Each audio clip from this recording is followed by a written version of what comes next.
And indeed, we are living in a great time. We are living in a great time. We're living in a time when the Jewish people have come back home after 2,000 years. God has brought us back to the land of Israel. Not only has he brought us back, but the Hebrew language has been revived, which is a miracle in itself. We have a fabulous army that has won miraculous wars. Yes. We have an economy. Just look around at the cars, look around at our government office buildings here. We have a blessed economy. That's another miracle. In 1948, Israel declared independence, and immediately we fought a war for survival. We won that war. I oftentimes ask people, did we win or lose the War of Independence? Did we win or lose? We won because, you see, we have independence, but we lost the Heartland to an enemy, a created country called Jordan, which was British funded, British led, British trained, and they took away the heartland of the Jewish people, Yehuda and Shomron. We lost the Heartland in 1948. But only a few years later, we had another amazing war, which was the Six-Day War. In the Six-Day War, we pushed back on the enemies of Israel, and we regained the biblical heartland. We pushed back on Jordan. Immediately, the government of Israel recognized the greatness of that event, and they annexed. Or really, that's not the right word. Nobody wants to say annexation. That's not the right word, because it's not annexation. You can't annex Jerusalem. The Jewish people cannot annex Jerusalem. That's a joke. We immediately asserted sovereignty, Israeli law, on all of Jerusalem. However, what about the other holy cities? You know, my friends, there are 7 holy cities. And I speak now also to our Christian friends, our Bible-loving friends all over the world. There are really 7 holy cities in the heartland of Israel. They start from the south, Beersheba, up to Hebron, that's where the fathers and the mothers are buried, up to Beit Lechem, also known as Beit Lechem Ephrata, which is where King David was born. This is where Ruth came to. The book of Ruth took place there. Then, of course, the heart of it all, Jerusalem. Then Beit El. Wait, Jerusalem, I went too fast. Jerusalem, where 2 commonwealths were led from. The capital of 2 commonwealths, and now a 3rd commonwealth. Where Abraham almost sacrificed his son Isaac, where 2 temples stood. That's Jerusalem, the heart of it all. And then in Samaria, Bethel, or Beit El. That's the place where Jacob had his dream of the ladder. Shiloh, where the tabernacle stood for so long, and where Hannah had prayed for Samuel, and that's where he was conceived, kind of spiritually. And finally, Shechem, what the Arabs call Nablus, which is actually a Roman word, Neapolis, like in America, Annapolis. 7 holy cities: Beersheba, Hebron, Beit Lechem, Yerushalayim, Beit El, Shiloh, Shechem. These, sadly, were not immediately, most of them, Beersheba, yes, Jerusalem, yes, but the other cities were left not under full Israeli sovereignty. On the 14th of December, 1981, Menachem Begin, the Prime Minister of Israel, passed the Golan Heights Law. He extended Israeli law, jurisdiction, and administration to the Golan Heights. This was 38 years before recognition. Before recognition. He didn't wait for America to recognize. He wasn't saying, hey, are you with me? Are you with me? He said the Golan Heights is ours. And so he made that law. And the world liked it, didn't like it. He didn't care. Later they liked it. But at the time they didn't like it that much. Throughout this time after the Six-Day War, Israel has been hounded by her enemies. We've had a lot more wars. And the wars, Malka, if I could add you up, the wars were physical wars, that's one kind of war, and another war was a war to delegitimize Israel. We have fought that war from the Six-Day War and on. We have actually not finished the Six-Day War. We keep on fighting it for the right to live in these biblical places. And we've had the Yom Kippur War and the Lebanon War. We had other physical wars. But we've also fought another war, which is the delegitimization war, the narrative war, the war to say that Israel is not legitimate. And we fought that battle. We fought that battle at the UN, and we fought it with international organizations like BDS and UNESCO and UNRWA and all these orgs that are out there doing good, trying to take away the Jewish people's heartland. We have fought these wars since the Six-Day War for 50 years. And then suddenly, another miracle took place. On January 20th, 2017, President Donald Trump was inaugurated. This president was to prove to be Israel's greatest ally historically in the White House. That's right. President Trump has been Israel's greatest historical ally. What has he done? Is he just a nice guy that likes Israel? No. He took real steps, real courageous steps. He reversed the dreaded Iran nuclear deal, which was going to empower our greatest enemy with nuclear weapons to wipe us out. He recognized, after 38 years, the Golan Heights as sovereign Israel. He finally moved the embassy to Jerusalem, something that we've been fighting for 22 years. We fought to pass a law, our law, American law. We fought, and every president promised. And then came President Trump, and he did it. That's not all. Those are the famous things, but there's even a few more. In Hebron, we had a little problem. There was an international organization called UNESCO. They're in charge of World Heritage Sites. And they decided that the tomb of the fathers and mothers, a burial place 3,800 years old, with a building 2,000 years old, a Jewish site par excellence, bona fide. You can't argue with this one. Archaeology, history, they all know that this is a Jewish site. And yet UNESCO decided that the tomb of the Jewish fathers and mothers is actually a Palestinian World Heritage Site.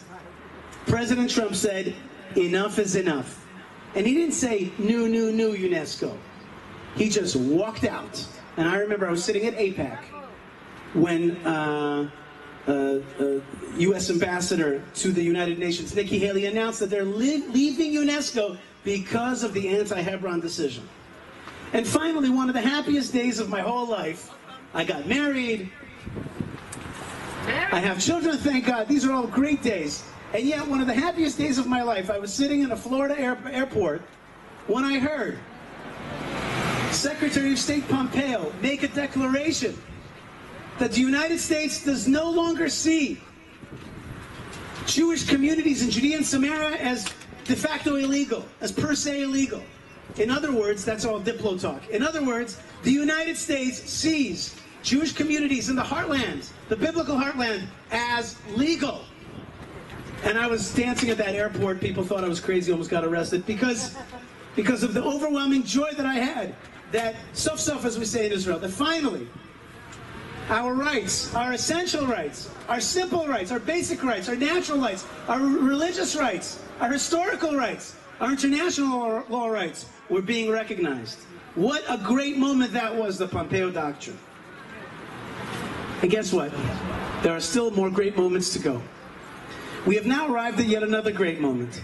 The moment of the assertion of Israeli sovereignty in Judea and Samaria.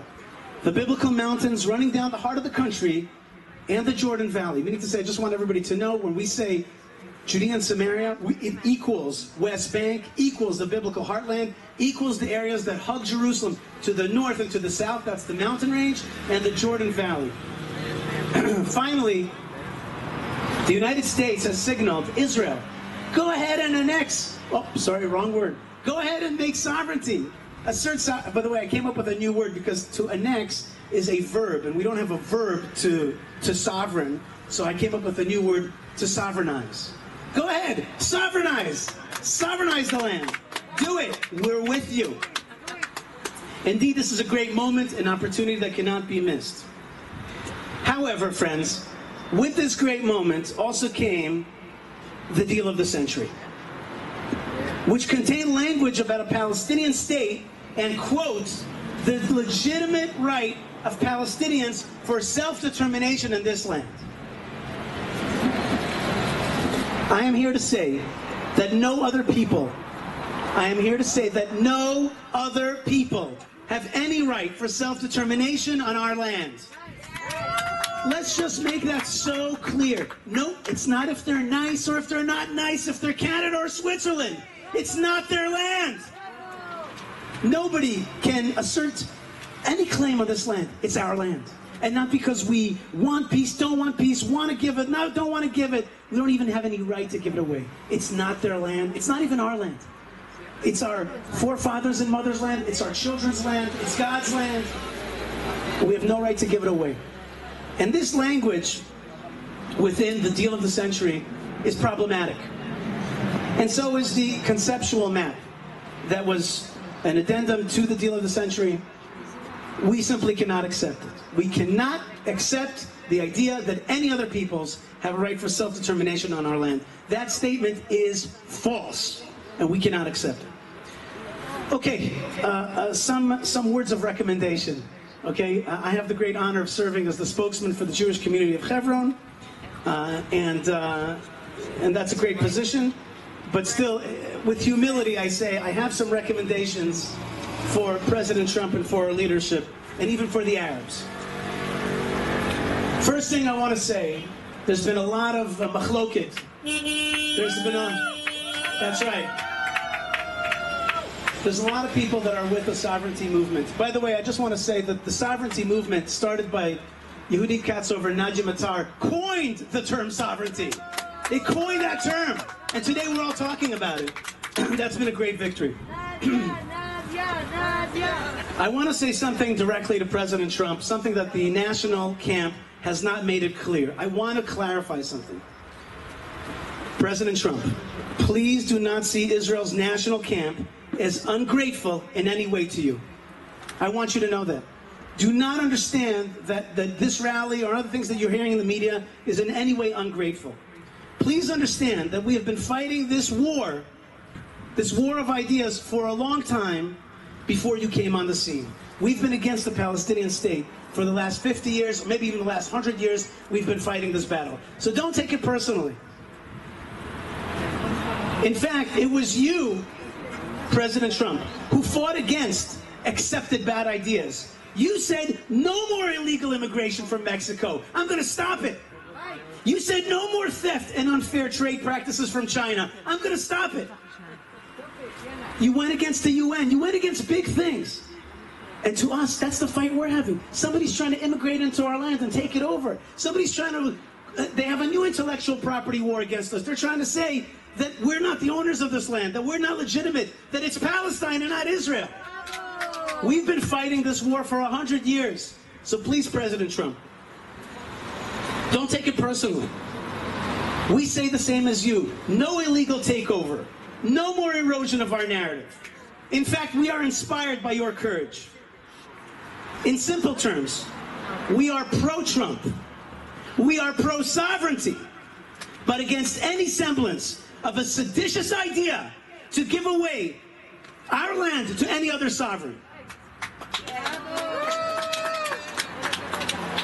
For our leaders, I have a few words as well. We're right across here from the Prime Minister's office, and so I think if I speak loud enough, you'll hear me. Our leadership, we have a Prime Minister and a kind of sub-Prime Minister, so I don't know who to address. I'm addressing them all. And also to all of the nation of Israel. We have an opportunity to assert Israeli law on the Jordan Valley and the Jewish communities. Do it now. Do it now. One of the problems, though, that has happened through this whole process is that we've a little bit started looking like a puppet state. A little bit started looking like we're constantly looking back to see if America is with us. That is not the way a sovereign behaves. If you believe that we're to be sovereign, act like a sovereign. And if you assert sovereignty in the land of Israel, the Americans and other people, they'll get right behind you. They'll see your courage. They'll be inspired by it. So don't act like I don't want to hurt anybody's feelings, but sometimes, like a dog walks ahead of you and he looks behind to see where the master is. Don't act that way. Act forthrightly, clearly, assert sovereignty now, and people will respect you. Second thing, it would be remiss of me not to mention the Lubavitcher Rebbe at this important gathering. Listen to the Lubavitcher Rebbe. He had a piece of advice. Don't make a lot of announcements. Do it. And tell the world exactly what you're planning to do very early so that they could all get ready to make a big fight and tell you that you have no right to annex, quote unquote. Don't talk so much. Get it done, and you can announce afterwards. Something that has happened here is that we've been talking a lot about sovereignty. We're debating, yes, no, where. It's not the way to do it. We got too many enemies to give them time to prepare. Don't talk a lot. What is the line? If you came to shoot, shoot. Don't talk. All right? Bidiuk. The lady next to me reminds us that Ben-Gurion said, it doesn't matter what the Gentiles say, it's what the Jews do. Do it. Move ahead. There's something psychologically deep that everybody has to understand. If you say, and this is what it says in the Deal of the Century, that if the Arabs behave a certain way, if they're peace-loving, and they stop paying terrorists, and they do all these things that are good guy things, they become Canada, quote-unquote, then they can have a state. So everybody says, you see, we showed them that they have to behave like good neighbors, and then everything is going to be okay. No. If you say that, what you're actually saying is, it's your land. If you behave nice, I'll give it to you because you deserve it. I say they can behave as nice as they want. They can be, and they should behave nice, and they shouldn't pay terrorists, but it's not their land. It'll never be their land, no matter how they behave. And that's something that we have to say clearly. Now I'm going to say something which is a little bit the opposite, maybe a little surprising to the group here. I don't like the idea of trying to trick the Arabs. I don't like them to be put in a position, they'll fail. They'll never meet these demands, and then, the whole thing will be dead. That is not the way to lead. That is not transparent. That is not the way a sovereign nation behaves. The opposite. Many of our Arab neighbors can be our allies and friends. We need to speak to them with clarity. Clarity. Tell them what we're gonna... That's right. Speak to them with pride and tell them, if you behave in our country, if you follow our laws, if you respect our sovereignty, you will have a decent life with upward mobility. And if you fight us and have jihad in this land, you will find a way out of here, one way or another. Speak that way clearly to them, and you will gain their respect. Tell them, we are a tribe like yours. We have rules like tribes like you do. This is our tribal lands. Don't walk into our tribal lands and try to take it over. And they will respect you. They will respect you. Instead, this is such a trick. You see, do all these things, and if you're good, then you're going to get the land. But we know you're not going to do it. Wink, wink. That's not leadership. By the way, just on a Torah level, this is the difference between Jacob and Israel. Jacob and Israel. Jacob is when we live in the diaspora, when we live out in exile, we have to be clever. We have to do clever things to make it to make our life. In Israel, when you're the sovereign, you're not clever. You're Yisrael. Yashar El. Be straight. Be clear. Don't play around. Don't play a game to make the other person fall. Don't do it that way. Be clear. Tell them what you want. Respect them as people. And indeed, the Arabs that want to live a decent life with us will be respected. They will get respect, and they will get also what I always say, which is barakeh, which is blessing. Blessing in Arabic.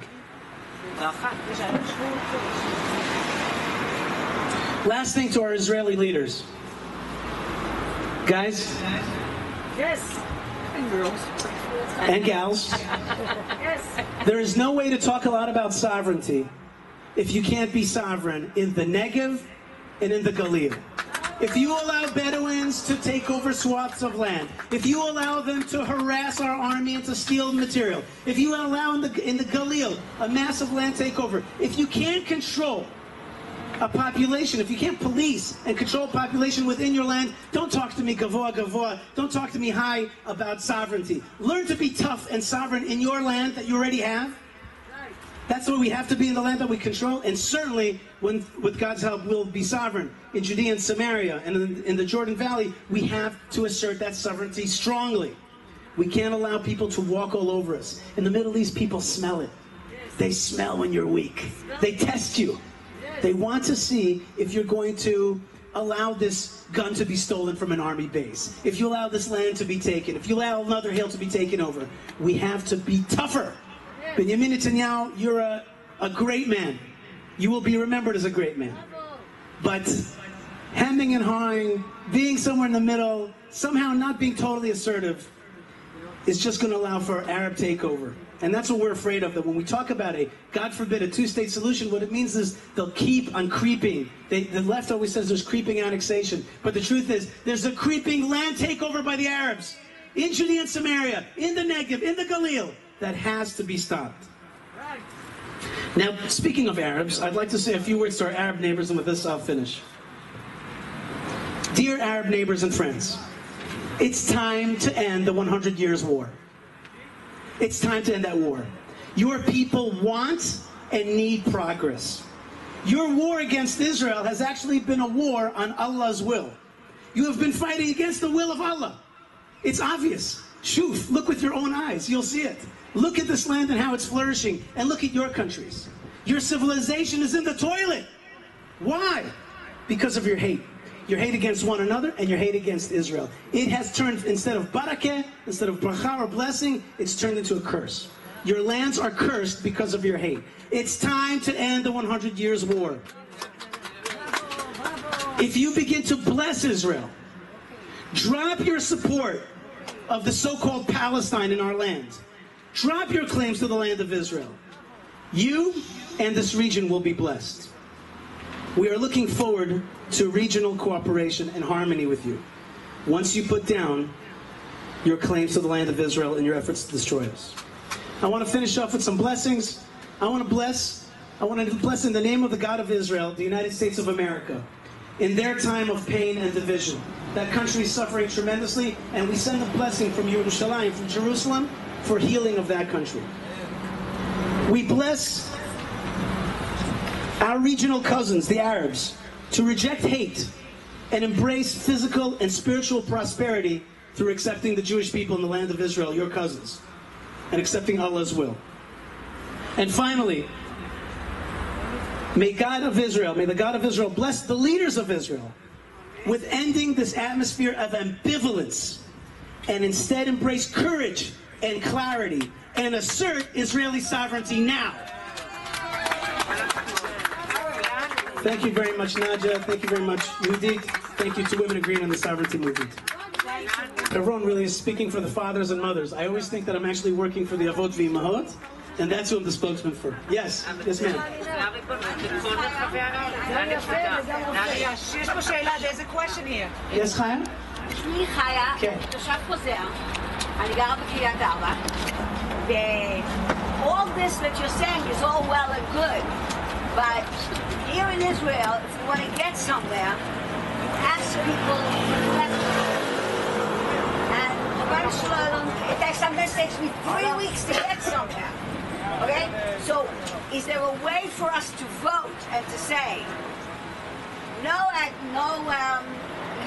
Referendum. No referendum. Do we get to vote on it, or they're just going to force it on us? No, they're going to vote. There is a law in the books that says that if any land giveaway would take place, there would be a referendum. But let's not get there. Let's not have to vote there. We have a vote.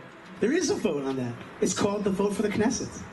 Our people, over and over again, vote for nationalist, conservative, strong, so-called right-wing people. We voted on it over and over again. So we also have Arabs in the Knesset. Yes, we have Arabs in the Knesset, and sadly, most of them, not all of them, but most of them are ones that don't appreciate the state of Israel, want to destroy it from within. That's a great shame. That's a problem. We should really not allow for seditious people to be in our Knesset. Really, at the end of the day, we have a blessing. Hashem ozlam moiten. We ask that God gives strength to our people. If we were strong, we wouldn't allow sedition in our government. We wouldn't allow takeover of our land. And when you are strong, that's what gives you. Hashem yivarech tamo b'shalom. God will give you peace when you're strong. On a practical level. What can I do between now and on a practical level right now, I think that we are working very hard towards some kind of form of sovereignty that's going to happen now. I think it's in the works. That's what I hear from all of my close contacts. We understand that Prime Minister Netanyahu seems like he wants to do it, and he's trying to convince his Prime Minister, co-Prime Minister, to go along with that. And that's what we're doing here right now. I think another thing that we've learned in this whole process is that actually settlement made the facts on the ground. So, meaning to say, the fact that you're living in Kiryat Arba and holding on to that town is a great thing that you're doing. You're holding on to that piece of property, and even in the worst maps, in this conceptual map, what have we seen? That these places remain in Israel. It turns out that settlements are very important. For example, Nadia's daughter is settling the land of Israel. Okay, she's holding on. Those places are going to be part of the land of Israel. The truth is, how should I say? We got to go down there. We got to go down there. And we have... I think every one of us is shliach tzibur. Wherever you go, wherever you be with your family, with your friends, bring the message. Everyone, we have to take our responsibility to spread the word that the next Yishai said. You'll be able to ask the questions of the next speaker also. He's the mayor of Shomron. He's coming here in 2 minutes. Yossi Dagan. And you'll ask him also the question. I think also, we just want you to know, we are doing a lot behind the scenes as well, including reaching out to our evangelical brothers and sisters in America. Not that they give us the land of Israel, but we want to help to remind them that their president is doing something, God forbid, which is against their interest as well. We're working on that in that direction as well. We're working on our Knesset members. We have fabulous Knesset members. We remind them. The Yeshua Council has gone to the Knesset members and showed them the maps, showed them the dangers, and we have an argument going on. How should we move forward? What else, Nadia?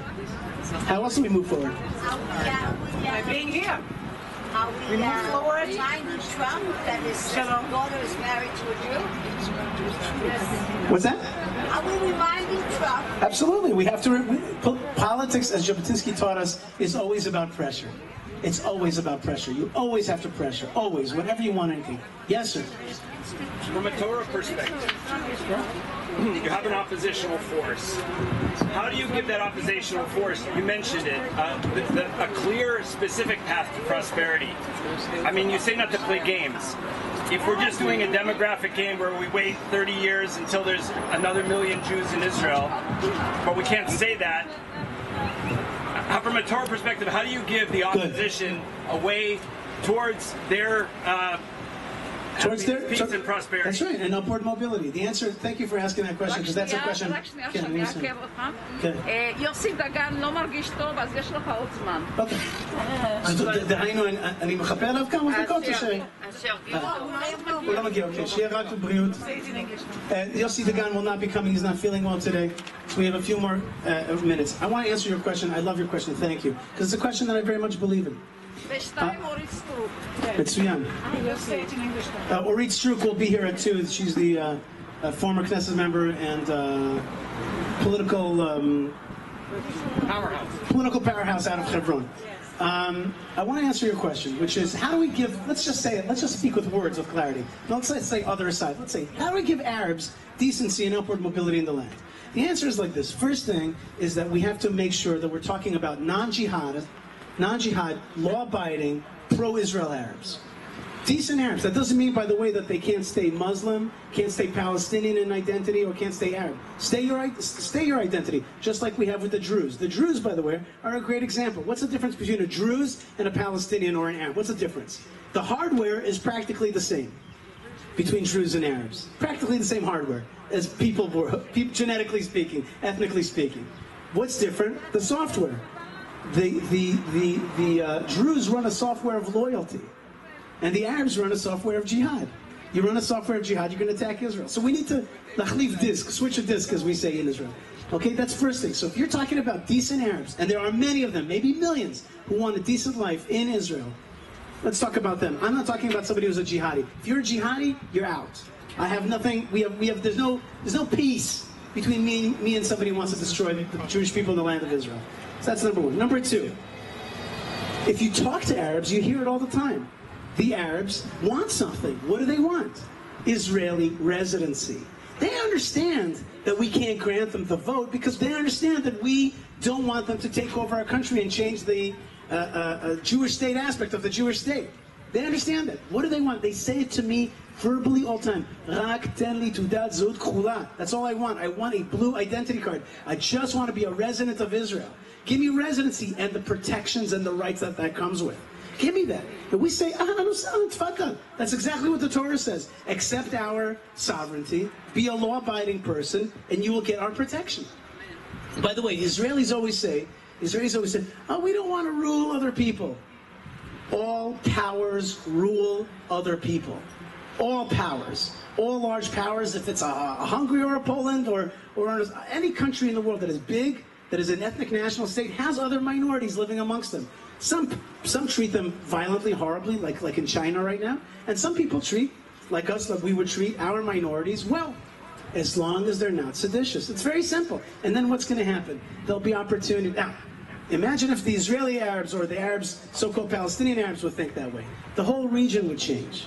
If they would drop their claims, the whole region would say, enough, as I said before, the 100-year war. Enough of that. Imagine, I'm like Rabin. Excuse me, I'm like Paris. I believe in a new Middle East. I believe in a railroad across the whole Middle East. From here, all the way to the Gulf. Okay, all the way to the Gulf. You started at Istanbul, you come to Jerusalem, from Jerusalem to Amman, from Amman to Mecca and Medina, and from Medina to Tehran. Imagine that. The whole region will be railed like Europe. You can get from one place in Europe to the next on rail. Why can't we do that here? There was a Harvard professor who came here and said, do you know who America's #1 and 2 trade partners are? Do you know who they are?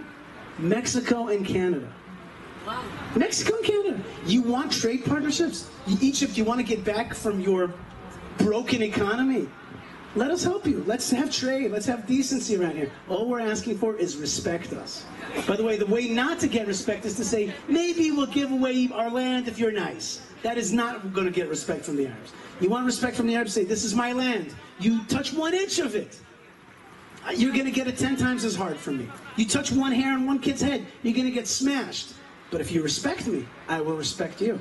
That's the way of the Middle East. Look at Abraham. He sees Arabs coming, he says, come in, please, let me wash your feet, let me feed you. And then when they take his nephew hostage, he goes to massive war and destroys 4 kings. Abraham is a lover and a fighter. That's the way of the Middle East. And the Arabs in our country will be blessed, but they have to know that we will defend both our land, our people, and our narrative. This is going to be a Jewish state, an ethnic, national Jewish state, proudly so, with upward mobile minorities that are going to be blessed. I want to ask you, Yishai, what is your answer to those who say that we are going to lose the moment? Huh? Our friends from the communities, the Jewish communities, okay, calling clean. Yeah. They say that if we are not accepting plan, we are going to lose the moment. The answer is very simple. She asked.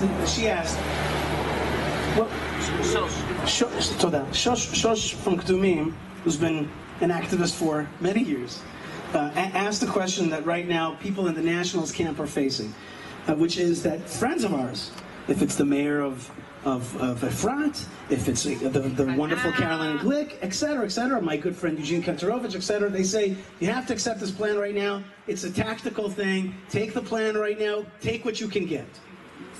And she says, what is our answer to them? So I have, it's not going to be black or white. Here's the answer, and I think the answer is right there. Yes to sovereignty, no to 2 states. Yes to sovereignty, no to 2 states. There's something that we can accept and something we can't accept. President Trump is a deal maker. Well, it was a bad deal. We're not going to accept the Palestinian state aspect. We're going to accept the 2 state. We're not going to accept 2 state. We're going to accept the sovereignty. And a good example of that, what I say is, let us tell the Americans, the good place to stop was the Pompeo Doctrine. That was wonderful. You did not need to make maps. You didn't need to create a plan for a 2-state solution. You didn't need any of that. The Pompeo Doctrine was good enough. Pompeo said, Anachnu Yotzim, we are not getting into your kishkes. You guys deal with the Palestinians. You guys figure it out. We recognize that you have historic legal rights. Zeu, bas, chalas, stop right there. You don't need another thing. You don't need another thing. And that's what we're going to tell the Americans. Let's go back to that. However, I want to tell you that I do believe that we should assert even partial sovereignty now, even partial. And here I sometimes disagree with some of my friends. I think that there is an opportunity here, and with this prime minister, with that American president, not by the way that we should have an American president that supports us for us to assert sovereignty. We should be asserting it if it's a good guy in the White House or a bad guy. So that. But we do have a good constellation. There is a good constellation, and so therefore we should assert sovereignty. Absolutely. Just like we asserted sovereignty over Yerushalayim and the Golan, which were pieces, Alavai, they would have asserted sovereignty over the whole thing. B'chol those were good things. And that's what I say we do now. I say that we here, and I think that this is what the sign says. Again, the sovereignty word was invented here. And so I think, yeah, we should say yes to sovereignty, and the sign says it all. And so did Michael Freund's excellent article in the J Post of Shabbat.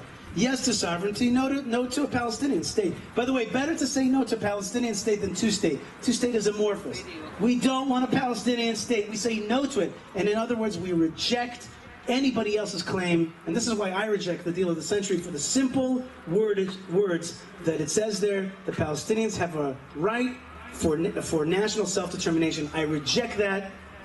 Totally. I reject that anybody would have sovereignty here other than us. I just want to say, to your question, a journalist asked us this question, and they said, yeah, but there's no consensus. You don't have with guns in power, there's a problem with what you're suggesting. So the answer we gave is, you know what? Let's start with the consensus. What is the consensus of Likud and Kahol Lavan? The Jordan Valley. The Jordan Valley, and we believe, and you did also, as long as it's the Jordan Valley first, with a message that it will go on and continue, and God forbid not linked to any Palestinian state, then we can go for the Jordan Valley first. There's an expression that says, "Pitchu petach shel machat, ואני אפתח לכם את פתחו של עולם." Open the door with a needle, and I, meaning you, on your own, with your own strength, and I, God, will help you open Pitcho Shel Olam, the whole world. So this could be the petach of the needle, the Jordan Valley, as long as it's not connected to the Palestinian state. That's right. And by the way, can you imagine the day soon, Nadia, when we call up National Geographic and we say, your maps are old. They're not good anymore. Please color the whole Jordan Valley as part of regular Israel. That'll be the day, and it's coming soon. It's coming very soon, and that's going to happen. The change is going to be very physical and very real when the maps have to change, and that's going to happen soon. Do you have an update? I just want to say that somebody called me that there's a rumor that he's going to America. Do you know anything about it? I haven't heard that. I haven't heard that. Yeah, one second. This young lady. Yes, ma'am. Thanks. I'm looking to educate myself. Sure. And I was wondering, I was just at the Nashim Shalom convention, and I was wondering if one of their main messages is that the Sikuach is a real violation of our Palestinian neighbors' rights. And I was wondering, first of all, it says over 30 times in the Torah that we have to lichabed and lidog lagir. And I was just wondering if you think that the Sikuach isn't a violation of, one, our Judaism, two, these neighbors' rights, and furthermore, talking about this ideal of having one country and having these Palestinians as citizens, but not being able to vote. Do you think is that a violation of democracy and their rights? Good. She deserves a Okay, combined. absolutely. Everybody give a round of applause for a good, and useful question and a fair. And you just said you came from the other rally and you wanted to educate yourself, and that's really fair. Huh? Nashim Osot Shalom, they call it. Nashim Osot Shalom. Good. אנחנו עושות שלום אמת. Okay. So there's a lot of you asked a lot of questions in those 2 minutes. So let me try to because the answers are bigger than the questions. So just a few things. I'll start from the end. Okay. With regarding to the vote, the United States of America has a whole area called Puerto Rico. It's got 2 million Puerto Ricans living there. They are Americans, but they're not a state. They're a territory. And that whole territory does not have the right to vote for the President of the United States. One second. And it also has the right to vote for congressmen and senators, but those congressmen and senators are non-voting ones. Okay? So what you have is, however you want to slice it, even the great state of the United States of America has different levels of democracy for different things, for different reasons. Now, the Puerto Ricans are not dangerous to the United States. The Arabs in our country have been taught to hate Israel for the last 100 years and have a deep embedded anti-Semitism in Islam. So, giving the vote, first thing I'm saying to you that there are different models out there, different models. Israel's an ethnic national state. If you, moved today to Japan and married a Japanese guy, even your kids wouldn't necessarily get Japanese citizenship because they want to protect that island as an ethnic national island for their ethnicity, their people. We are a minority in the region.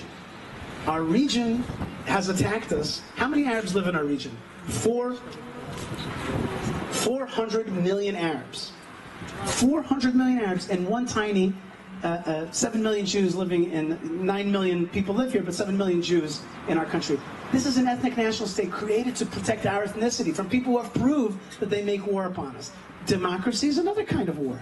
You give people the vote who have been for 100 years not on your team, they're going to take you over. So you have to be real about democracy. You can't just be like, democracy is a great value, therefore I'm willing to commit suicide. That's silly. And you look at the world and you see that different states have different models of democracy, not just the one woman, one vote idea that we have in America. That's number one. Wait. And he was saying, wait, now with regarding to the Torah says to us, listen, watch out for other people trying to take away your land. They may do that, and they're going to harm you. They're going to be sticks in your sides and knives in your eyes if you allow them to continue to propagate and take over your land slowly. Don't allow that to happen. That's what's happened, okay? We are offering Arabs the most decent opportunity in the region. Now listen, if you're an Arab and you want to live in an Arab state, I get it. You have self-determination. By the way, a huge chunk, 77% of Israel was already given away to an Arab state, created a Palestinian state in the 20s. It's called Jordan. Jordan is the country that pushed into the Judea and Samaria and moved most of their people in, by the way, against the Geneva Convention. So the Arabs living in the West Bank are really Jordanians. We say one of our options is we will assert sovereignty over Judea and Samaria, our land. Arabs living there will be Israeli residents, but they will get citizenship in the next door Palestinian state in Jordan. You can vote in Jordan. That's your country now. By the way, it's our land, but it's become your country, and we sadly begrudgingly accept that. But that's already a Palestine. Don't try to, I'm finishing here, Nadja. From the original chunk of land that was given to the Jewish, recognized as ours by the international community, there is already one Palestinian state called Jordan, another Palestinian state called Gaza. Now they want the Judea and Samaria West Bank to make a third Palestinian state, of course with the right of return into Israel, making 4 Palestinian states on one Jewish landmass. It's absurd. It's absurd. Now listen, before you become too American, remember we're a Middle East country. The other laws that govern here are not American liberal democracy, but tribal law of the Middle East. And the tribal law of the Middle East is not that I give away my land and rights and everything like that. This is my tribal land. Live by my laws, you will be respected. Don't live by my laws, you'll have to find a place somewhere else. There's many more answers to your good question. I hope we can keep the conversation. I have one more sentence to tell you, and I invite you, Chaval, that we didn't invite him this time, but we have a little surprise that many Arabs are with us on the sovereignty movement. They don't want a Palestinian state. Bassem Eid from Jericho, Sheikh Tamimi from Ramallah, Sheikh Jabri from Hebron, and more say it very courageously. A Palestinian state means corruption, murder. We'd rather be residents under Israeli sovereignty than citizens in a corrupt Palestinian state. Why is the Palestinian state? Go to Gaza and see why the people in Gaza are crying, because the Palestinian state is ruled by Islam, and Islam is ruled by Hamas, and the Palestinian state here will be also ruled by Hamas within 5 minutes. The reason the Palestinian state is corrupt is because its basis is injustice. It's based on stealing land away from the Jews. It's based on taking away our claims. And therefore, it's going to be corrupt because its criminality is its very essential pillar, in our opinion. I want to thank everybody very much again. What a good to be with you. And Bezrat Hashem, let us pray to Hashem that He gives us strength to be strong in the land of Israel, our leadership and our friends around the world. Nadia and Yudit, thank you so much.